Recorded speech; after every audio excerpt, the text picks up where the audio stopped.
Hey everyone, I have a really fun announcement again today beyond the big screen and the History of the Papacy podcast. Of course, are members of the Parthenon Podcast Network. Of course, we're not the only members.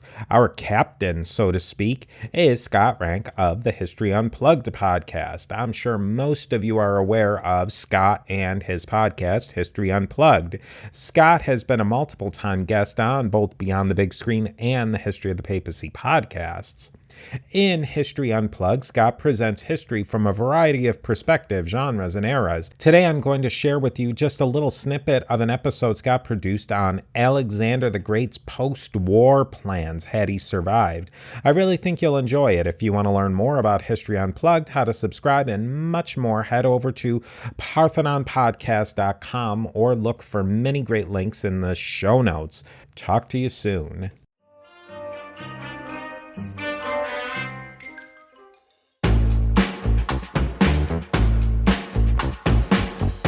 And Alexander wept, seeing as he had no more worlds to conquer. That's a quote from Hans Gruber in Die Hard, which is a very convoluted paraphrase from Plutarch's essay collection Moralia.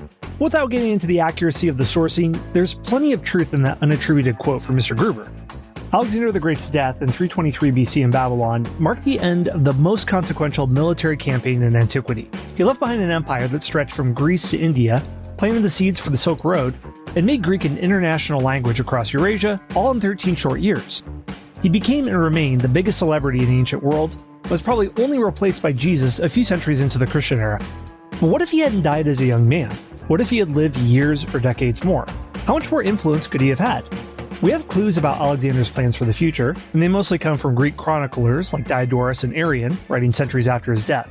They include conquering the Mediterranean coast all the way to the Pillars of Hercules, building a tomb for his father Philp, it would have been as large as the Great Pyramid of Giza, and transplanting populations from Greece to Persia and vice versa to unite his domains through intermarriage. There are many more plans Alexander had, including possibly circumnavigating the Arabian Peninsula and Africa, and to explore all of these hypotheticals and see how plausible they were or weren't is Anthony Everitt, author of Alexander the Great, His Life and Mysterious Death. We look at these very far-flung plans that also include building a road from India back to Greece and considerably jump-starting the development of the Silk Road, along with a massive temple-building program in Troy, Athens, and elsewhere, and a whole bunch of harbors and ports that would have been built throughout the Mediterranean world. Was there a master plan to all of these ideas that Alexander had, or was it just part of the tornado of ambition and energy that defined his prolific but short life? With all these questions in mind, we look at the life of the most influential person in antiquity and ask what would happen if he had even more influence. Hope you enjoyed this discussion with Anthony Everitt.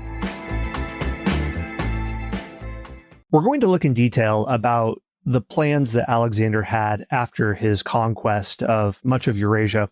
But before we do that, I think it's worth getting into the mind of Alexander.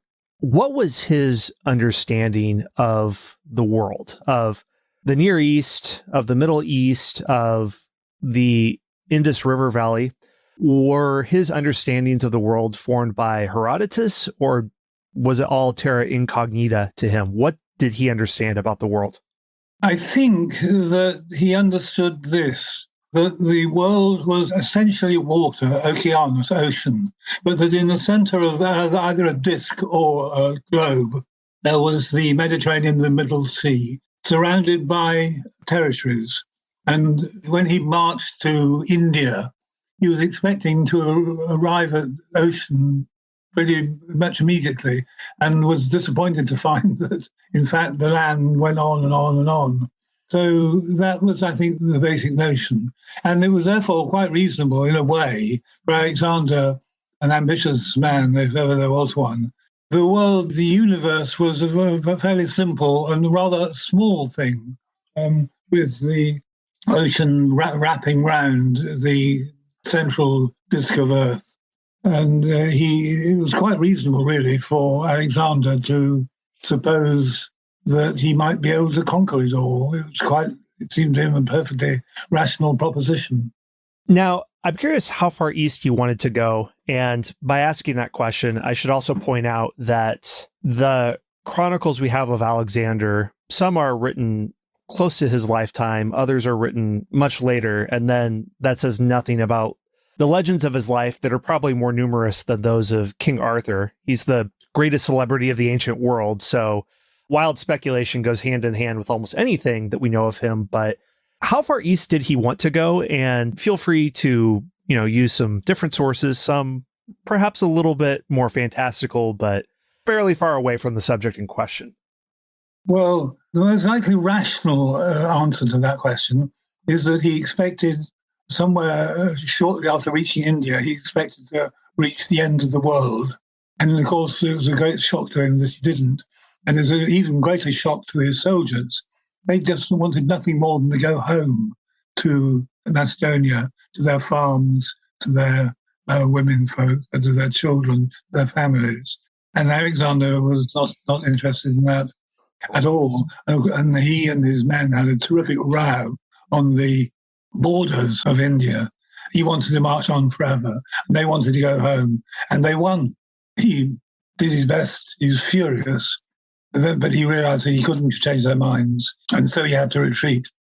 Now, let's look at his plans on what he wanted to do next. And here I'm describing his future plans as noted by the Greek geographer Diodorus, and he's writing in the 1st century BC. This is later, significantly after the life of Alexander. So you can also discuss about how likely you think these actual plans are. Well, actually, let's begin with this before we talk about the particular plans. What Diodorus says, is there good reason to believe that his accounts of Alexander are accurate, or is he writing more from the vantage point of the 1st century BC rather than the vantage point of Alexander's time? It's extremely difficult to say. Diodorus is an irritating historian because he basically copies the book he has to hand that covers the period that he's looking at any given moment. And he's as good as his sources. And it's quite difficult sometimes to tell what the sources are. It does seem to me that there is some rationale behind what we know of the plans of Alexander, although that they must remain speculative. It seems to me that Alexander wanted to enlarge his kingdom, enlarge the Persian, his empire, by running along a road, a thoroughfare, from Persian Gulf to the shores of India. And he would, this was the famous Arabian expedition. And the idea was that, as far as we can see, the idea was that he would create a trade route from India through to the Middle East. If so, that was a fairly perspicuous idea. And it was an idea that he then copied with this alleged plan to build a highway, a kind of motorway from Egypt right through to the Atlantic and to the Pillars of Hercules, that's to say, Gibraltar. And the notion being that he would build harbours and cities that would enhance the economy of his empire.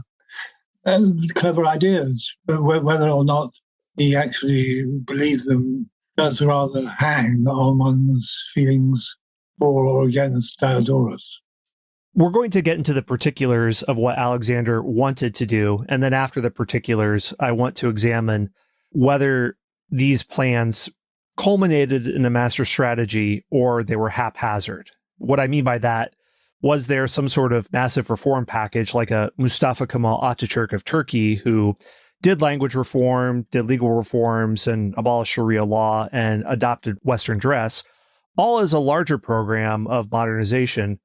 Or were these haphazard reforms like a 27-year-old winning $250 million in the lottery and buying a mansion, buying a zoo, buying a strip club, and there's no master plan? It's just endless possibility simply because he can do it. Let's begin with the plan that Diodorus says Alexander wanted to do of constructing 1,000 warships for an expedition against the Carthaginians and making coastal roads along the Mediterranean and North Africa all the way to the Pillars of Hercules and constructing the necessary harbors and shipyards. Could you describe this? Well, yes. I mean, it seems to me, although we get only a very sort of brief account, it seems to me to be quite a rational project. Alexander has a reputation for not wanting to get down to the practical business of ruling, governing. And there is some rationale behind that. But after the revolt of the satraps, when he returned from India, many of his satraps had not supposed that that would happen, that he would get lost in the mists of the universe.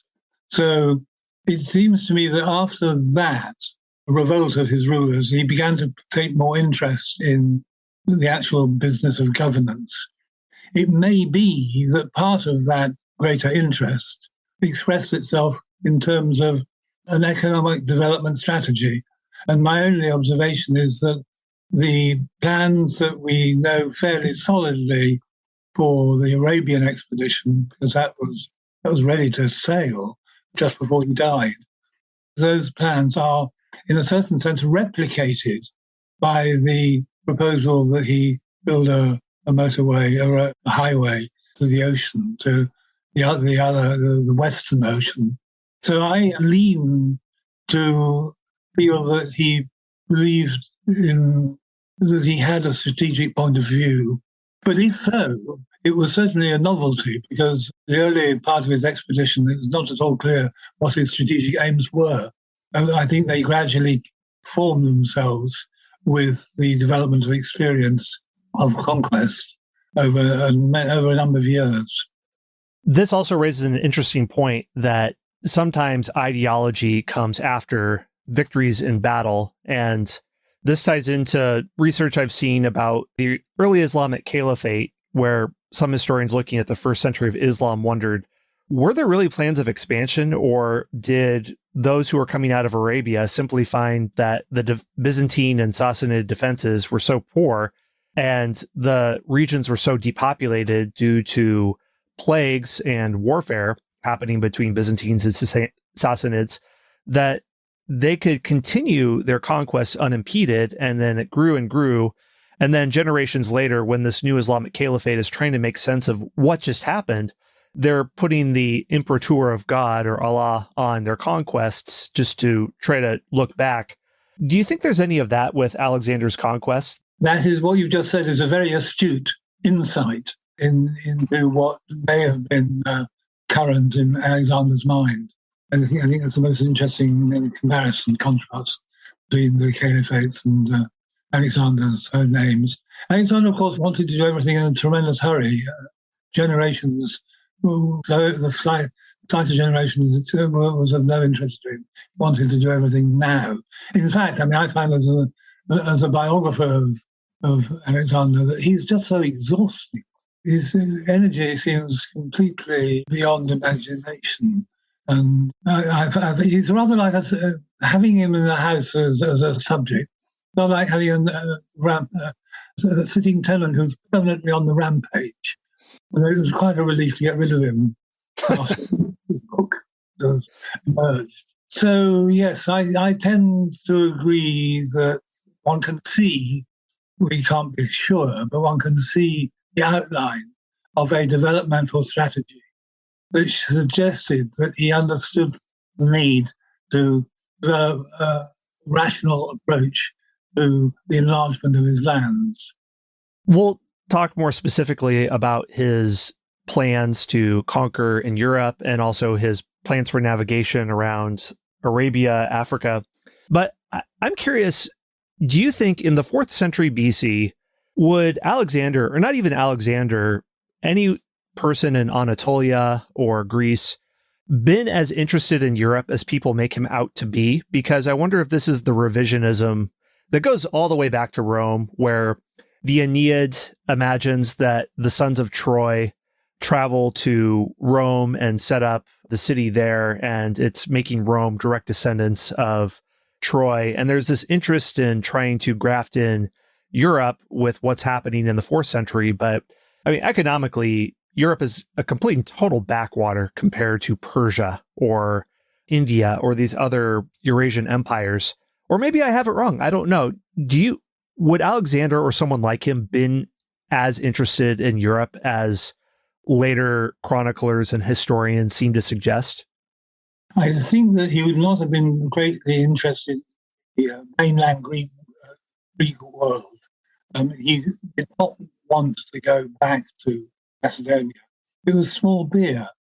And also the approach to government in the Macedonian culture was much more the king being a first my equals. And if Alexander had ever believed in that in the first place, he certainly didn't once he'd taken over the Persian Empire. I think that it would be a strategic mistake to have gone back to Macedonia to develop the government of Greece there.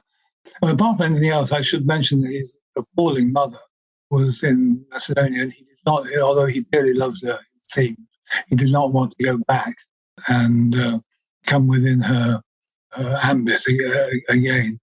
I think that the notion of going along these North African coasts was then an intelligent start, bearing in mind that he knew nothing really worth talking about the northern shores of the Mediterranean up to Greece, which he did know about. So the notion of paying attention to Italy and to Rome seems to me to be a bit far-fetched.